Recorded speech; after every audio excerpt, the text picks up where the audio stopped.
Glórias a Deus, louvado seja o nome santo do Senhor. A Bíblia, a palavra de Deus é bem clara, né? Nos mostra claramente quem entrará no céu, quem será salvo e quem não será, né? Porque, por exemplo, aqui 1 Coríntios capítulo 6, a partir do verso 9, né? Claramente diz assim, ó, não sabeis que os injustos não hão de herdar o reino de Deus? Né? O injusto. Não erreis, nem os devassos, nem os idólatras, nem os adúlteros, nem os efeminados, nem os sodomitas, nem os ladrões, né? Nem os avarentos, nem os bêbados, nem os maldizentes, nem os roubadores herdarão o reino de Deus. E ainda diz mais, vocês eram assim, mas foram transformados, foram justificados, né? No momento que entregaram a sua vida a Jesus. Então, a palavra de Deus é bem clara, né, irmãos? Quem vai entrar, quem não vai entrar no céu.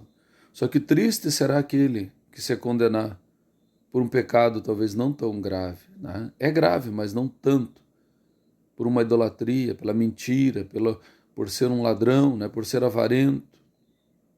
Aquele que pecou bastante, que não se arrependeu, já sabe que estará condenado. Mas aquele que foi enganado, né? Pela sua falsa religião, sua seita, achando que estava salvo. Por exemplo, boas obras são necessárias. Fé sem obras é morta, mas as boas obras em si não salvam. Senão elas substituem o sangue de Jesus, Jesus não precisa ter morrido. Então vejam, né, irmãos, que a palavra de Deus é clara, límpida e cristalina, né? A palavra de Deus é clara, direta, franca, né? Apocalipse 21, 8, né? Diz aqui, antes no versículo 7 diz assim, quem vencer herdará todas as coisas, eu serei seu Deus e ele será meu filho. Né? Mas o versículo 8 mostra quem não vai entrar no reino de Deus, né?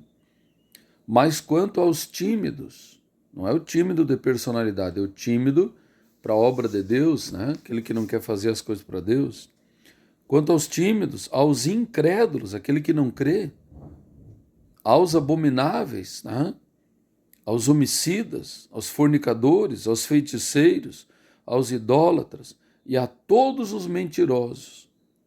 A sua parte será no lago que arde com fogo e enxofre, o que é a segunda morte. Precisa mais clareza do que isso? Não deixe para clamar no inferno, lá é tarde demais. Clame agora. Ao invés de criticar a igreja, de criticar os crentes que gritam, que não sei o quê, para de dar ouvido a essas mentiras, essas lorotas. Clame a Deus agora, faça como aquele cego que gritou. Ele ouviu que Jesus estava passando e ele gritou, Jesus, filho de Davi, tem misericórdia de mim. O povo, né, não estava cego nem nada, disse, para de gritar. Cada vez ele gritou mais, até chamar a atenção de Jesus Cristo. Apocalipse 22, 15 ainda diz, fala aqui da cidade santa, né, bem-aventurado aqueles que guardam os seus mandamentos, para que tenham direito à árvore da vida e possam entrar na cidade pelas portas. Ficarão de fora os cães, e os obreiros fraudulentos, tem também. A Bíblia mostra a verdade, não esconde nada, né? Ficaram de fora os cães, os feiticeiros, os que se prostituem, os homicidas, os idólatras, qualquer que ame e comete a mentira. Prostituição, todo o sexo fora do casamento ou mesmo no casamento fora da natureza, né? Contrário à natureza. A atividade sexual foi criada por Deus, mas Deus criou um parâmetro, uma santificação, uma regra, que é o casamento. Sexo sem ser casado, juntado, amontoado, união estável, amaziado, namorado, noivo, ou em adultério, ou qualquer sexo fora do casamento e fora do padrão que Deus estabeleceu, é prostituição, fornicação, masturbação, adultério, é pecado, condena o ser humano. É que nem o trânsito. O trânsito foi criado para nossa locomoção, mas tem regra. 80 quilômetros por hora. Tem que usar o cinto, tem que usar o capacete, tem que usar o farol ligado. Vou andar, vou transitar, mas não vou obedecer. Vai levar multa. Só que a palavra de Deus tem regra. Se um simples trânsito tem regra, por que a palavra de Deus não tem? Claro que tem. Então, obedeça às coisas de Deus, né? Louvado seja Deus. Mas o Salmo 15 fala do cidadão do céu, né? Pergunta aqui no Salmo 15, diz assim: Senhor, quem habitará no teu tabernáculo? Quem morará no teu santo monte? A Bíblia já diz lá no Novo Testamento, quem crer em Jesus e for batizado será salvo. E aqui no Salmo 15, continuando, diz assim, né? Aquele que anda sinceramente, que pratica a justiça, fala a verdade no seu coração.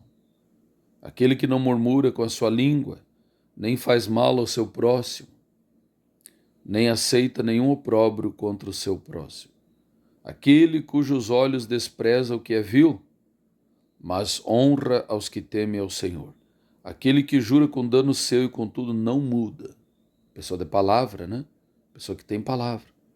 Aquele que não dá o seu dinheiro com usura, com juros, né? Exorbitantes, que nem recebe peitas contra o inocente. Quem faz isto nunca será abalado. Salmo 15 fala do cidadão do céu. No Novo Testamento nós temos que Jesus Cristo é o caminho, a verdade e a vida, e ninguém vem ao Pai senão por ele. Muitos filhos de Deus, escolhidos, chamados, né, estão perdidos nesse mundo, se desviaram, foram para uma faculdade, foram para um emprego, foram para um casamento, e se desviaram, simplesmente se desviaram. Estão afastados, estão indo para a condenação eterna, para a perdição eterna.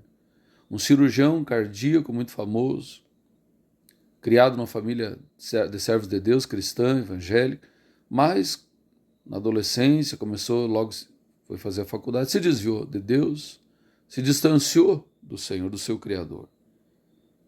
E aí, ele ia fazer uma cirurgia de um menino, de poucos anos de vida, e toda vez que ele conversava com o menino, ele dizia, vou abrir o teu coração, vamos ver o que tem lá, o que dá para nós fazer, para te poder viver e tal, e tal.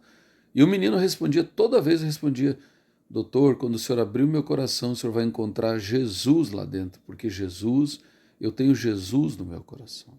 E o médico não dava importância para aquilo, conversa de criança. Mas aquele médico, o cirurgião, ele tinha um costume de sempre fazer um roteiro de cirurgias de alto risco, como essa do menino.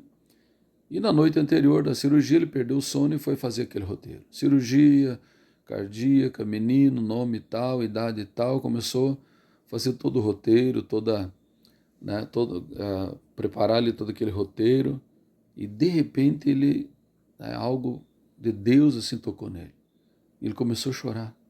Ele disse, Deus, se o Senhor existe, por que levar esse menino com tão pouca idade? Por que o Senhor deixou ele nascer para sofrer tanto? E essa cirurgia praticamente, ele não tem chance alguma praticamente. É muito difícil, poucas chances de sobreviver.